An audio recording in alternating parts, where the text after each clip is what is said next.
नमस्कार। आज इस वीडियो में हम क्लास 11th के पाठ 9 भारतवर्ष की उन्नति कैसे हो सकती है के बारे में पढ़ेंगे।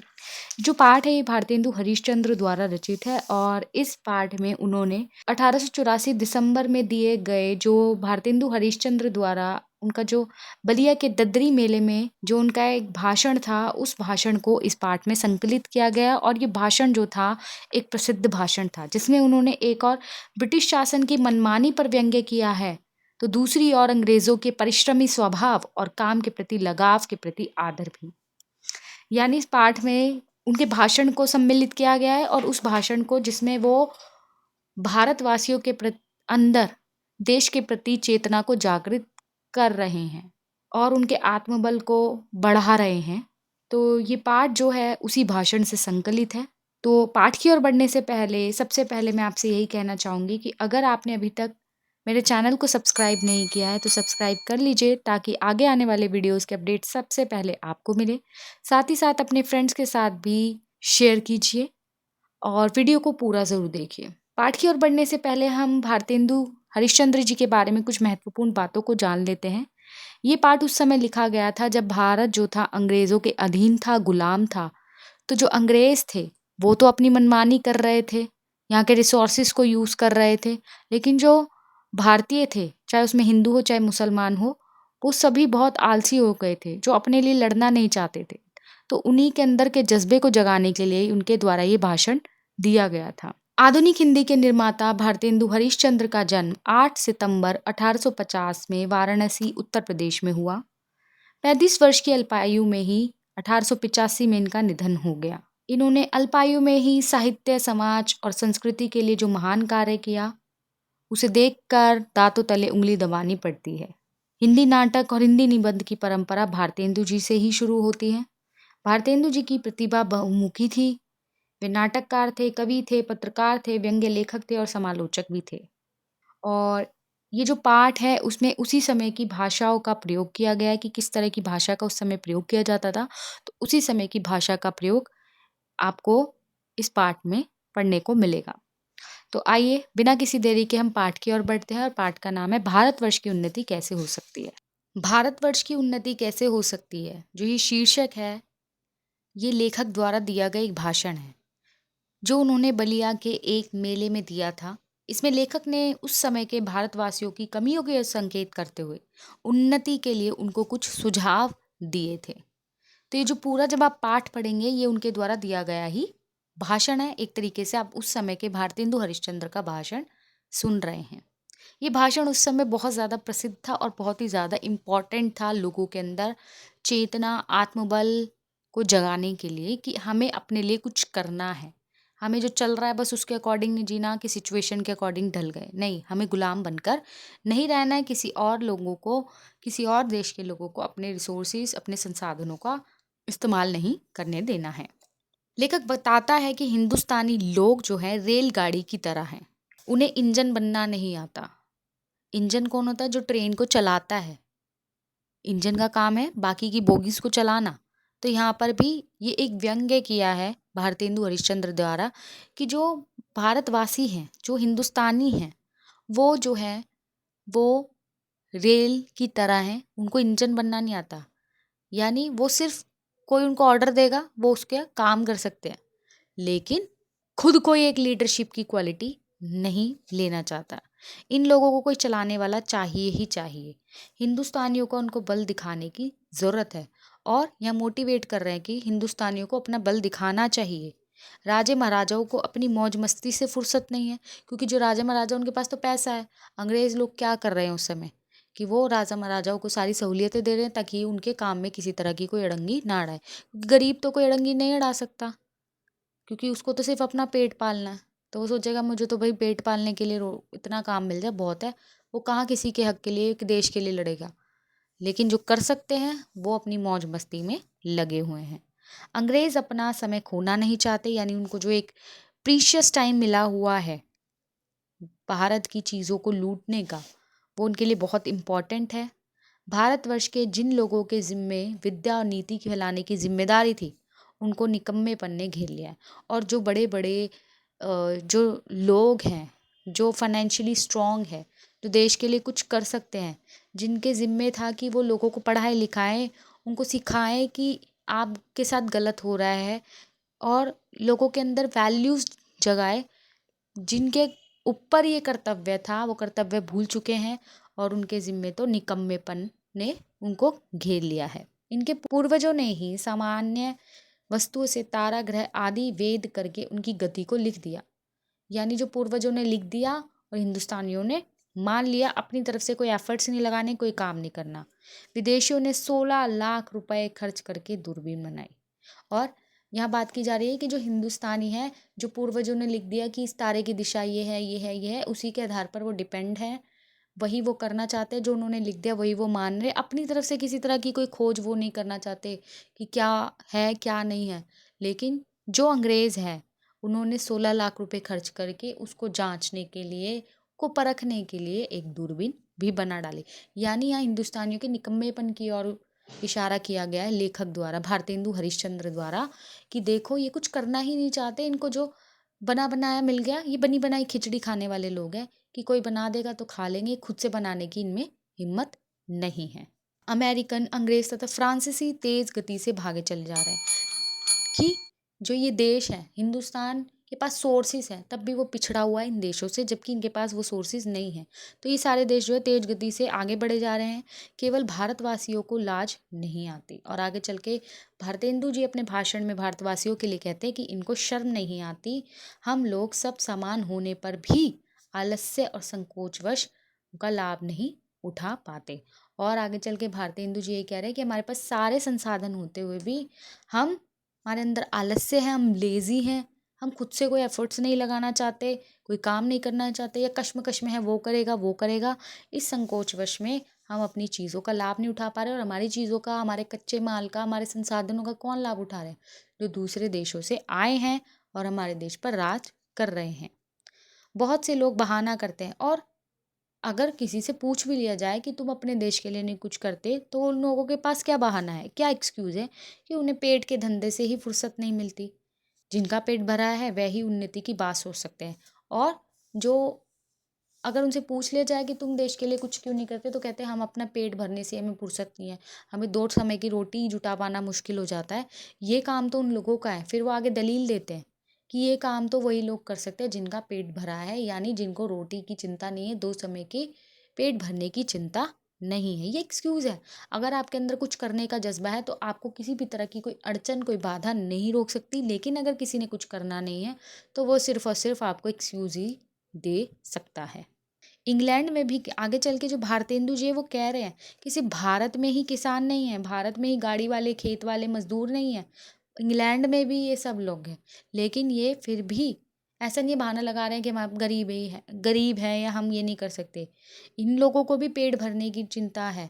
इन देशों में भी सब लोग पेट भर के नहीं खा पाते हैं, लेकिन वहाँ पर भी किसान, गाड़ी वाला, खेत वाले, मजदूर कुछ समय निकाल कर अखबार पढ़ लेते। अखबार पढ़ लेने का मतलब कि देश के लिए कुछ ना कुछ वो कर रहे हैं, समय निकाल रहे हैं।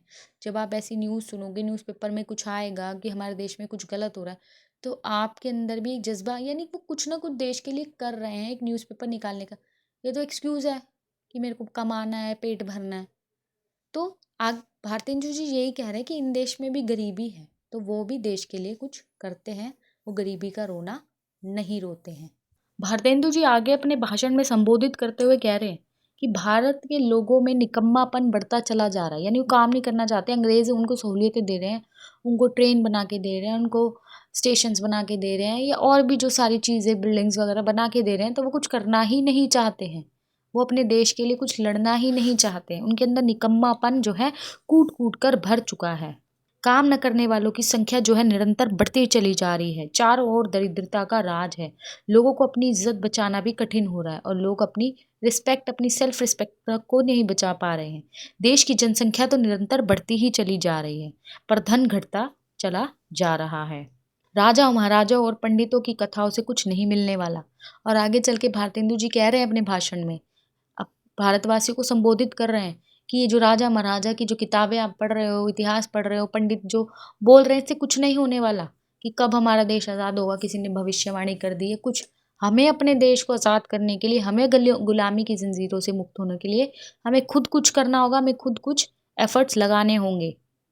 हमें उन्नति करने के लिए प्रयास करने होंगे, हमें आगे बढ़ने के लिए, यानी आगे बढ़ेंगे तभी हम बराबर हो पाएँगे और तभी हम उन्हें पीछे पछाड़ पाएँगे और तभी हम उन्हें अपने देश से निकाल पाएँगे। लेकिन हम यही कहते रहें कि वो हमसे सुपीरियर है और हम नहीं हैं, वो हमसे ऊपर है, हम नीचे हैं, हम उनकी कोई होड़ भी नहीं कर सकते, तो ये गलत है। हमें उन्नति अपनी करनी होगी, हमारी उन्नति होगी तो ही तो हमारे देश की उन्नति होगी। सब बातों को छोड़कर रास्ते के काँटों को हटाना होगा। हमें अपनी खराबियों के कारणों की खोज करनी होगी कि क्या कमी रह गई है, हम क्यों आगे नहीं बढ़ पा रहे हैं, हमारा देश आगे क्यों नहीं ग्रोथ कर पा रहा है, क्यों नहीं विकसित हो पा रहा है। सभी प्रकार के चोरों को पकड़ कर कैद करना होगा। चोरों को मतलब जो हमारे अंदर की कमियाँ हैं, जो खामियाँ हैं, उनको पकड़ना होगा और उनको बंद करना होगा और उन कमियों को दूर करते हुए हमें अपनी जो हम में अच्छाई हैं, जो गुण हैं, जो क्वालिटीज़ हैं, उनको उभारना होगा। लोक निंदा कि लोग क्या सोचेंगे, इससे डरने की कोई आवश्यकता नहीं है कि हम ये काम करेंगे तो लोग हमारे बारे में क्या सोचेंगे। कुछ लोगों को तकलीफ़ ज़रूर होगी आपकी एफ़र्ट से, तभी देश की दशा जो है सुधरेगी, तभी लेखक उन्नति की रूपरेखा बताता है। वो बताता है कि अब जो लेखक कह रहा है भारतेंदु की उन्नति की रूपरेखा क्या है कि हम कैसे उन्नति कर सकते हैं, हम कैसे आगे बढ़ सकते हैं। हमारी उन्नति होगी तो देश की उन्नति होगी। तभी हमारा देश आगे बढ़ेगा, तभी हम अंग्रेज़ों से मुक्ति पा सकेंगे। आगे जो भारतेंदु जी हैं, वो जो हैं उन्नति की रूपरेखा तैयार करते हैं कि किस तरीके से हम उन्नति हासिल कर सकते हैं। और वो बताते हैं कि सभी उन्नतियों का जो मूल है वो है धर्म। कि सबसे पहले हमें धर्म को समझना होगा कि धर्म है क्या, तभी हम आगे बढ़ सकते हैं। क्योंकि धर्म की असली परिभाषा को हम भूल चुके हैं और जो समाज में कट्टरता, जो बंधे बनाए नियम हैं, जो अपनी तरफ से रीतियाँ बना ली गई हैं, उसमें हम बंध कर रह गए हैं और हम धर्म के असली मतलब को भूल गए हैं। सबसे पहले धर्म की उन्नति करनी होगी, धर्म को बढ़ाना होगा। धर्म की आड़ में नाना प्रकार की जो रीतियाँ हैं, जो बनी हुई हैं, उनका खंडन करना होगा। मेलों में धर्म का मतलब क्या है कि जो मेलों में लोग दूर-दूर से आकर मिलते हैं, कि मेलों में अलग-अलग जगहों से लोग आकर मिलते हैं, तो इसमें आपसी प्यार बना रहे। मास में 1-2 दिन उपवास रखने से शरीर शुद्ध हो जाता है। यानी यहाँ पे जो भारतेंदु जी हैं, वो धर्म का निरादर नहीं कर रहे हैं। वो धर्म की सही परिभाषा बता रहे हैं कि इसके अंदर एक साइंटिफिक रीज़न भी है कि अगर हम उपवास रखेंगे, तो इससे ईश्वर प्रसन्न तो होंगे ही होंगे, साथ ही साथ इससे जो शरीर है उसका भी शुद्धिकरण होता है। जो हम तामसिक भोजन ग्रहण करते हैं, उससे भी हमें मुक्ति मिलती है। गंगा स्नान का भी अपना एक महत्व है। दिवाली, होली भी इसलिए मनाई जाती है कि जो बसंत की बिगड़ी हवा स्थान-स्थान पर अग्नि जलने से स्वच्छ हो जाती है। तो यहाँ धर्म का सही मायनों में भारतेंदु जी ने मतलब बताया है कि होली, दिवाली का क्या अर्थ है। कुछ खराबी बीच-बीच में आई है। उन लोगों ने धर्म के असली अर्थ को नहीं समझा और इन बातों को ही वास्तविक धर्म समझ लिया कि उन्होंने मतलब नहीं समझा कि होली दिवाली क्यों मनाई जाती है। ठीक है, ईश्वर के साथ इसको जोड़ा जाता है, लेकिन इसका एक साइंटिफिक रीज़न भी समझना होगा। हमें धर्म को समझना होगा, हमें धर्म को पैरों की बेड़ियाँ या ज़ंजीरें नहीं बनानी कि हम उसमें बंध जाएँ और हम अपने एक जो ह्यूमैनिटी है, जो एक मानवीयता उसको हम भूल जाएँ और उसके चक्कर में हम बेड़ियों में बंध कर रह जाएँ। कई लोगों ने बिना समझे धर्म के नए-नए कानून बना के शास्त्रों में रख दिए। उनके लिए सभी तिथियाँ व्रत और सभी स्थान तीर्थ हो गए हैं। देश और काल के अनुसार जो बातें अनुकूल हैं और उपकारी हैं, उन्हें ग्रहण करना चाहिए। यानी धर्म में भी उन बातों को अपनाना चाहिए जो देश के लिए ज़रूरी है, जिससे देश का उपकार होगा, जो देश के लिए अनुकूल है। बहुत सी बातें समाज विरुद्ध मानी गई है, जैसे कि लड़कों को छोटी उम्र में ही उनकी शादी कर दी जाती है। लेखक का ये भी परामर्श है कि लड़कों का विवाह छोटी आयु में नहीं करना चाहिए। माँ-बाप को उनका शरीर पुष्ट बनाना चाहिए, यानी स्ट्रॉन्ग बनाना चाहिए, हेल्दी बनाना चाहिए, फिर उनकी पढ़ाई की ओर ध्यान देना चाहिए, फिर विवाह के बंधन में उन्हें डालना चाहिए। ये नहीं कि छोटी सी आयु में उनका विवाह कर दिया। साथ ही यही चीज़ उन्होंने लड़कियों के लिए भी कही है कि लड़कियों को भी पढ़ाना-लिखाना चाहिए, उनको भी शिक्षा दिलानी चाहिए, जिससे वे देश, कुल, धर्म को सीखे और पति की भी भक्ति करे। यानी पढ़ाई-लिखाई से कोई खराब नहीं होता है। पढ़ने-लिखने से वो समझेगी, अपने देश के कुल धर्म को समझेगी, अपने पति की भी भक्ति। भक्ति का मतलब गुलामी नहीं होता, भक्ति का मतलब होता है उसको समझेगी। कि किसकी अपनी लाइफ में कि किसकी क्या इम्पोर्टेंस है, कौन कहाँ स्थान रखता है।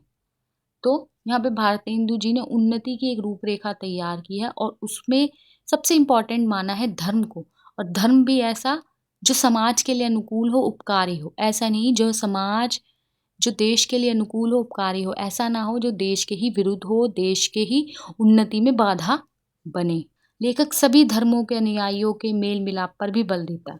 यानी जितने भी हिंदू, मुसलमान और इसके अलावा और भी धर्म के जो अनुयायी हैं, जो पंडित है, पैगंबर है, पीर पैगंबर है, इनको भी मिलते रहना चाहिए अपने देश की उन्नति। इनको एक होना होगा, क्योंकि जब तक घर में आंतरिक कलह रहेगा तो बाहर के कलह तो अंदर आना ज़ाहिर सी बात है। इसलिए सबसे पहले अपने देश के अंदर के जो झगड़े हैं उनको समाप्त करना होगा, आपस में मेल मिलाप बढ़ाना होगा, सभी धर्मों एवं जातियों का आदर होना चाहिए। लेखक मुसलमान भाइयों को सलाह देते हुए कहता है कि उन्हें हिंदुस्तान में बसकर हिंदुओं को नीचा नहीं समझना चाहिए, उन्हें हिंदुओं के दिल को दुखाने वाली बातें नहीं करनी चाहिए। ये उस समय का भाषण है, तत्कालीन भारत, जब उस समय भारतेंदु हरिश्चंद्र जी थे। कई बातें मुसलमान को हिंदुओं से हटकर सहजता से प्राप्त है। यानी सबकी अपनी इम्पोर्टेंस है। हिंदू धर्म एक तरफ, मुसलमान, ये नहीं कि हिंदू धर्म नीचे तो मुसलमान धर्म ऊपर है और मुसलमान धर्म नीचे है तो हिंदू धर्म ऊपर है। सब धर्मों की अपनी एक इम्पोर्टेंस है, सभी लोगों की अपनी एक महत्ता है। किसी को नीचा दिखाने का कोई हक नहीं है। उसमें जाति नहीं है, विलायत जाने पर रोक नहीं है। यानी यहाँ बता रहे हैं कि मुसलमान धर्म में भी कुछ बातें अच्छी, जैसे उस समय में हिंदू धर्म में विलायत जाने पर रोक थी, लेकिन मुस्लिम धर्म में विलायत जाने पर रोक नहीं थी। इसके बावजूद इन लोगों ने अपनी दशा नहीं सुधारी। यानी जो मुस्लिम धर्म के लोग हैं उनको बाहर जाने पर रोक नहीं है, फिर भी इन्होंने अपनी दशा को नहीं सुधारा। ये भी जैसे हैं वैसे के वैसे बने हुए हैं। अब इन्हें हठधर्मी छोड़नी होगी, यानी कट्टरता को छोड़ना होगा, इन्हें कुछ करना होगा। उन्हें अपने बच्चों को मीर हसन की मसनवी तथा इंदर सभा का पढ़ाकर उनका सत्यानाश नहीं करना चाहिए। यानी उनको ऐसी एजुकेशन देनी चाहिए जो देश के लिए ज़रूरी है, जो सिर्फ धर्म तक ना सीमित रहे। यानी ऐसी शिक्षा हो जो पूरे देश के लिए इम्पॉर्टेंट हो। उन्हें फैशन से भी बचाना होगा। लड़कों की अच्छी तालीम दो, उन्हें रोज़गार सिखाओ और मेहनत करने की आदत डालो। यानी यहाँ पे बात की जा रही है अभी तक मुस्लिम धर्म की। उन्होंने, भारतेंदु जी ने किसी को नहीं बख्शा, ना हिंदू को ना मुसलमान को। उनके लिए भारतीय सब एक समान है। लेकिन वो नाम लेके संबोधित इसलिए कर रहे हैं इन दोनों धर्मों के लोगों को, क्योंकि उस समय जब ये भाषण दे रहे हैं सबसे ज़्यादा आंतरिक कलह इन दो धर्मों की वजह से ही था। ये दोनों आपस में परस्पर इनमें विद्रोह रहता ही था। अभी तक वो मुस्लिम धर्म को संबोधित कर रहे थे अपने भाषण में, अब आगे वो हिंदुओं को संबोधित करते हैं और कहते हैं कि हिंदू को भी मतांतर का आग्रह छोड़ना होगा। यानी जो ये भेदभाव है इस चीज़ को त्यागना होगा। रंग, जाति, वर्ण भेद छोड़कर हिंदू हिंदू की सहायता करनी चाहिए। यानी इनको भेदभाव, जो हिंदू है वही हिंदू में आपस में उनमें बैर है कि तू नीच जात का है, तू ऊंच जात का है, तो मैं अच्छा हूँ, मैं प्रायण हूँ, तू नीचा है। यानी इनमें आपस में भी अंदर कलह है। सभी से मिलकर चलना होगा। उन्हें ये सोचना समझना होगा कि दिया सलाई जैसी छोटी सी वस्तु भी विदेश से क्यों आती है, ये हमारे देश में क्यों नहीं बन सकती। क्या हम अब इतने सक्षम नहीं हैं, क्या हम अब इतने कैपेबल नहीं हैं कि हम एक दिया सलाई तक अपने हिंदुस्तान में बना सके। इसको घर में जलाने के लिए भी हमें बाहर विदेशों से इसे मंगानी पड़ती है। उन्हें दैनिक प्रयोग के कपड़े भी बाहर से क्यों आते हैं, यानी वो बाहर वालों की क्यों इनकम कर रहे हैं, हम क्यों अपने भारत में सारी चीज़ें क्यों नहीं बना सकते हैं। अगर हम ये काम करेंगे तो उन्नति होगी, रोज़गार होगा, सबको काम मिलेगा और ऊपर से अपने देश की चीज़ देश में ही बिकेगी तो हमें सस्ती भी मिलेगी। बाहर से वो आती है, हमें महंगी पड़ती है, रोज़गार नहीं है। तो वो प्रश्न करते हैं, इन कपड़ों को पहनकर तो ऐसा लगता है कि हम मंगनी के कपड़े पहनकर महफिल में आ गए हैं। और उनके कपड़े ऐसे होते हैं कि ऐसा लगता है कि हम किसी फंक्शन में आ गए हैं। अब तो केवल मूछें ही अपने घर की प्रतीत होती है और ऐसा लगता है जो प्राइड की बात है, जो मूछें एक आदमी के सम्मान की, प्रेस्टीज की बात मानी जाती है, ये ऐसे लगता है बस यही हमारी रह गई है। अतः अब आवश्यक है कि नींद से उठकर बैठने और तरक्की की और कदम बढ़ाने की। हमें परदेसी वस्तु और परदेसी भाषा का भरोसा नहीं करना चाहिए। यानी उन्होंने अपने भाषण में विदेशी चीज़ों का, विदेशी भाषा का खुले रूप में विद्रोह किया है। देश में अपनी भाषा की उन्नति करना आवश्यक है और अपने देश में रहकर अपनी भाषा की उन्नति करना बहुत आवश्यक है। आज के समय में भी जो लोग हैं पश्चिमी सभ्यता, पश्चिमी भाषा को फर्स्ट प्रायोरिटी मानते हैं। उनको लगता है हम हिंदी बोलेंगे तो हमें गँवार समझ लिया जाएगा, हमें अनपढ़ समझ लिया जाएगा। लेकिन ऐसा नहीं है। आपको भाषा पे कंट्रोल होना बहुत ज़रूरी है। चुनिंदा शब्दों का, उचित शब्दों का प्रयोग होना बहुत ज़रूरी है। अगर आप हिंदी भी बोल रहे हैं और सही शब्दों का चयन कर तरीके से बोल रहे हैं, तो आप उसमें भी अपने आप के अंदर एक विश्वास, एक कॉन्फिडेंस महसूस करेंगे। तो ये जो पाठ था ये बहुत आसान था। इस पूरे पाठ में जो भारतेंदु जी हैं वो संबोधित कर रहे हैं देश की उन्नति के लिए। ये उनका एक भाषण है जो 1884 दिसंबर में दिया गया था देश के संबोधन के लिए, देश के अंदर चेतना को जागृत करने के लिए। आशा ये पाठ आपको बहुत अच्छे से समझ आएगा। उसके बाद भी अगर आपको कोई दिक्कत या परेशानी है तो आप कमेंट बॉक्स में जाके कमेंट अवश्य करें। साथ ही साथ इस पाठ के प्रश्न उत्तरों की PDF भी आप डाउनलोड कर सकते हैं। और अगर आपने अभी तक मेरे चैनल को सब्सक्राइब नहीं किया है तो जल्द से जल्द सब्सक्राइब कर लीजिए ताकि मेरे आगे आने वाले वीडियोज़ के अपडेट सबसे पहले आपको मिले। धन्यवाद।